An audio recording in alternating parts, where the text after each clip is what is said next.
Yo, chat. You probably came from the last video. Man, the last video gave me a huge wake-up call.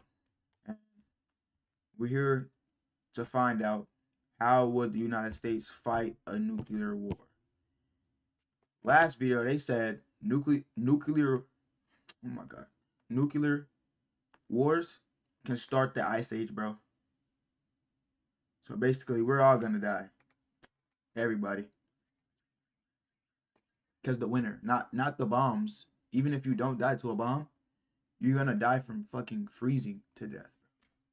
So, there's that.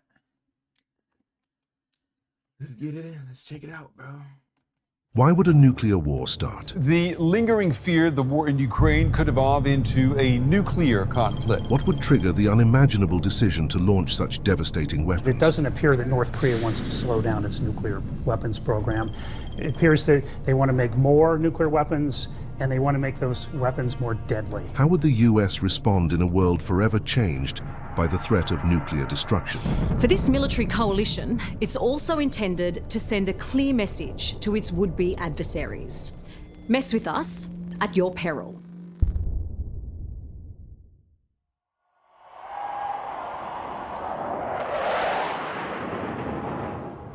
The United States currently possesses around 5,550 nuclear warheads. This figure includes both deployed and non-deployed warheads, meaning those actively ready for launch and those kept in reserve. The US nuclear arsenal is vast, making it one of the most powerful in the world. Among these warheads, the B-83, a gravity bomb designed to penetrate hardened underground facilities, is one of the most powerful in the US arsenal. Although estimates vary, there are thought to be around 650 of these bombs still in existence. The US also maintains two main types of missiles capable of delivering nuclear payloads: the Minuteman III intercontinental ballistic missiles and the Trident II submarine-launched ballistic missiles. These systems form critical parts of the US nuclear defense strategy. The United States nuclear deterrence strategy is built on the nuclear triad to ensure survivability and the ability to respond to a nuclear attack. The three legs of this triad are land-based ICBMs, submarine-launched ballistic missiles, and strategic bombers. This structure ensures that the US maintains the capability to retaliate, even if one or two components are compromised. The US has 400 operational ICBMs deployed in silos across several states like Montana, North Dakota, Wyoming, Colorado, and Nebraska. These silos hold Minuteman III missiles, each capable of carrying multiple warheads. These missiles can be launched within minutes of a presidential order and are considered the backbone of the land-based leg of the triad. Interestingly, there are also 50 additional silos that serve as decoys, meaning they do not contain any missiles. Each Minuteman III ICBM has a range of over 13,000 kilometers or just over 8,000 miles and can carry up to 475 kilotons of explosive firepower. The second leg of the triad is the US fleet of 14 Ohio-class strategic submarines. These submarines are armed with Trident II ballistic missiles and are a critical component of the nuclear deterrent because of their stealth and mobility. 8 of these submarines are stationed at Bangor near Seattle in Washington, while 6 are ported in Kings Bay in Georgia near Jacksonville, Florida. Each Ohio-class submarine is powered by a nuclear reactor that can operate for up to 15 years without the need for refueling. This allows the submarines to patrol the world's oceans for extended periods of time, typically around 77 to 90 days before needing to return to port for maintenance. Each submarine carries up to 20 Trident II missiles with a range of approximately 12,000 kilometers or close to 7,500 miles. What makes these missiles so deadly is their incredible accuracy, capable of hitting targets within 100 meters, even from such a great distance. Each submarine has enough firepower to destroy an entire country, making them a cornerstone of the US second strike capability. The final leg of the triad consists of strategic bombers and air-delivered nuclear weapons. The US military stores hundreds of nuclear bombs, including the B-83 at various military bases, both domestically and abroad. These bombs can be delivered by Bro, I feel like we should just start like a new hashtag, like a new trend. Put the bombs down. Let's just go back to just pulling up on these guys, bro. Everybody just start shooting again, bro. Why do we gotta blow up the earth, bro? Why do we gotta blow up the planet and create another ice age, bro? Like, come on, bro. Why can't we just like face front, pull up, bring the guns, bro. Bring the machine guns back, please. Niggas don't shoot anymore, so we're just sitting back. What are the soldiers for? What's the point if we're gonna just blow it up anyway? What's the point, bro? Like, seriously, dude. They just gonna blow us up? Why? Just pull up and shoot. aircraft such as the B-2 Spirit stealth bomber or the B-52 Stratofortress. The nuclear triad forms a system of deterrence that ensures the US can respond to any nuclear threat. This approach ensures that even in the face of a first strike, the US retains the ability to respond with overwhelming force, making the prospect of nuclear war a devastating and likely suicidal choice for any potential adversary. However, let's imagine a scenario where a rogue leader, for whatever reason, has ordered a nuclear strike against the United States. As terrifying as this sounds, there are strict and well-established protocols in place to determine the immediate actions that will unfold. The launch of an ICBM follows three distinct phases. First is the boost phase, where the rocket is launched into space. During this phase, the missile uses its engines to gain speed and altitude, burning bright and hot. The US relies on the space-based infrared system to detect missile launches. This advanced satellite system is capable of identifying the infrared exhaust plume of a missile almost instantly after launch. To confirm the data from the satellite, ground-based radar systems such as the ground-based mid-course defense work alongside it. These systems verify the satellite's information, ensuring that both space and ground-based data confirm the strike, improving accuracy and reducing false alarms. The second phase is the mid-course phase, where the missile reaches its peak in space and travels at incredible speeds, up to Mach 20, around 24,000 kilometers per hour or 15,000 miles per hour. At this point, the missile can travel vast distances across the globe. However, this is also the final opportunity for defensive systems such as missile interceptors to potentially target and destroy it before it re-enters Earth's atmosphere. That's what I was thinking. That is what I was thinking right there. They could just blow it up in midair. All right, that's cool. So hopefully they just do that every time, and just all the bombs are just gone, and niggas have no choice but to fight. Yeah, nigga, drop your nuts and go fucking fight. You've been a soldier for so long and haven't caught any bodies. You got 0 kills, buddy. You're washed. Lock in, bro. No cap. Finally, in the terminal phase, That was all jokes, bro. I respect all the soldiers and shit, bro. I have no problems with you guys. I'm just very frustrated about the bombs. That's it, bro. Nothing crazy. the nuclear warhead re-enters the atmosphere, heading toward its target at blistering speeds. Once it gets this far, the chances of interception become minimal, and the impact is almost certain.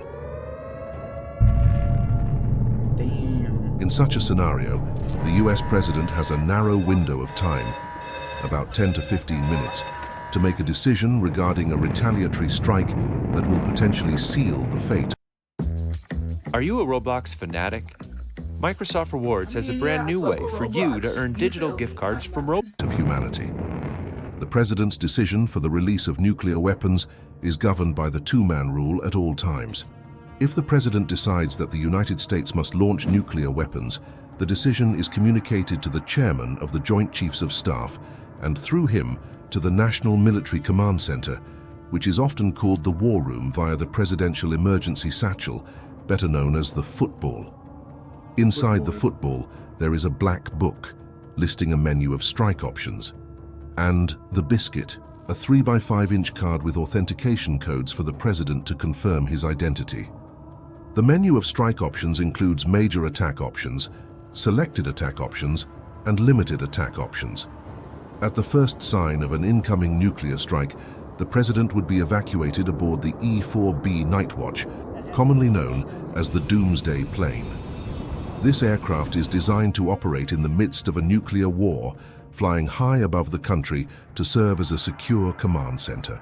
It is specifically equipped to resist electromagnetic pulses or EMPs, ensuring continuous communication and control. However, if the president were incapacitated during the attack, the chain of command would immediately pass to the vice president or another designated leader, ensuring that a retaliatory strike can still be ordered. The Pentagon has conducted numerous simulations of potential nuclear conflicts, and the results are almost always the same. Nuclear Armageddon. One simulation, developed by Princeton's Science and Global Security Project, estimated that a full-scale nuclear war between the US and Russia would result in over 90 million deaths and injuries within the first few hours of conflict.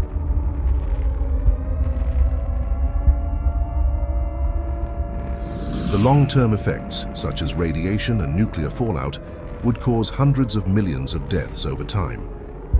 The concern is with leaders who may not be deterred by the concept of mutually assured destruction, or MAD. Such leaders could escalate tensions to the point of a nuclear exchange, despite knowing it could devastate civilization. The simulations confirm that nuclear war, even a limited one, would likely trigger widespread destruction, fundamentally altering life itself on our planet. While it's very difficult to predict the exact response of the US during nuclear war, a very sensitive document got declassified in 2012 that showed the exact nuclear war plans of the US during the 1960s.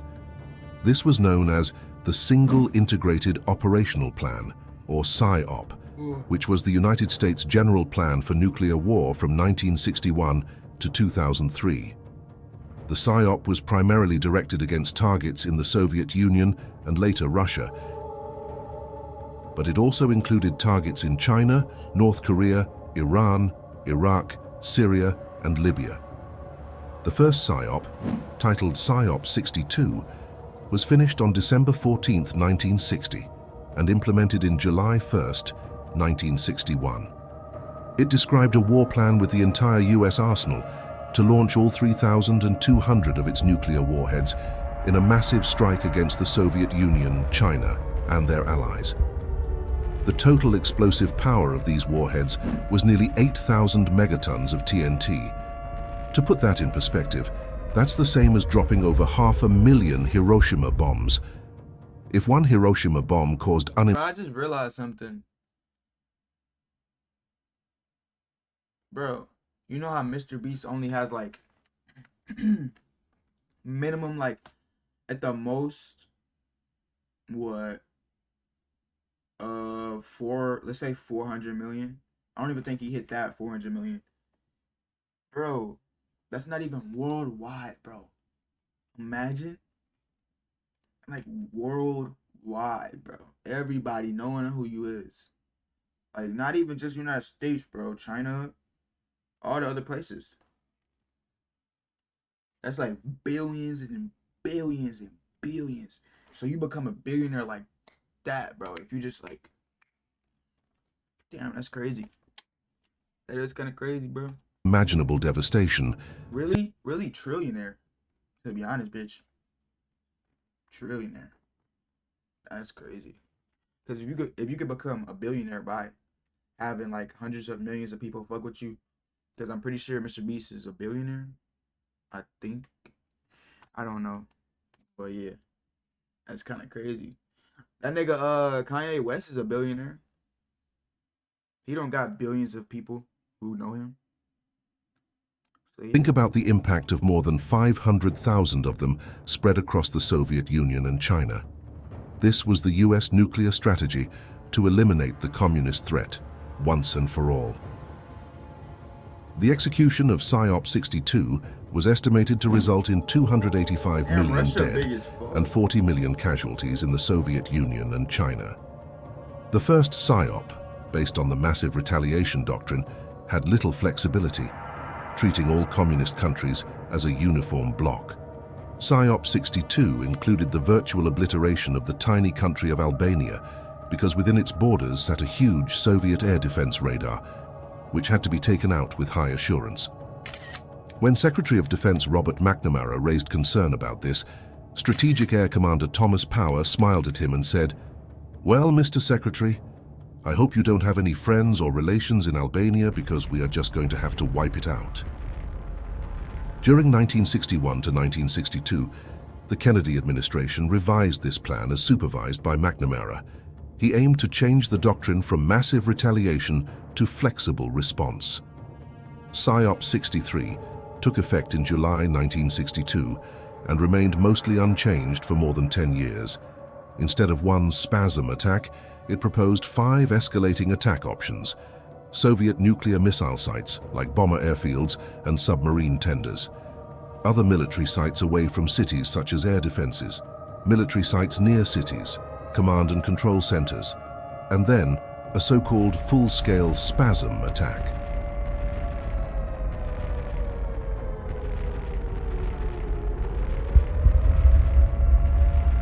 We have lived in the shadow of nuclear weapons for decades, and the world has come too close too many times. In today's nuclear age, the final hour of humanity could be only one miscalculation away. That's crazy. So we really can go extinct with nuclear bombs. What the fuck are y'all doing, bro? Everybody should just shake hands, fight it out, bro. Somebody get in the bro. Get both of all the presidents and shit, all the leaders and shit. Y'all niggas need to get in a boxing ring, bro. Go box. Like, god damn, bro. Niggas need to get, like, stop being, like, so soft. Like, bro, I don't know shit, bro. I'm 18, so I don't know shit. But I just feel like niggas should just box it out. Bro, we can accomplish so much if we were just all, like, you know, together. You feel me? But hey, it's a long time coming. But maybe our new generation can do that. You feel me? Because I'm 18. You know? Maybe one day. Because these niggas are going to get old and die someday. And we're going to be the ones in charge. You feel me? So, who knows?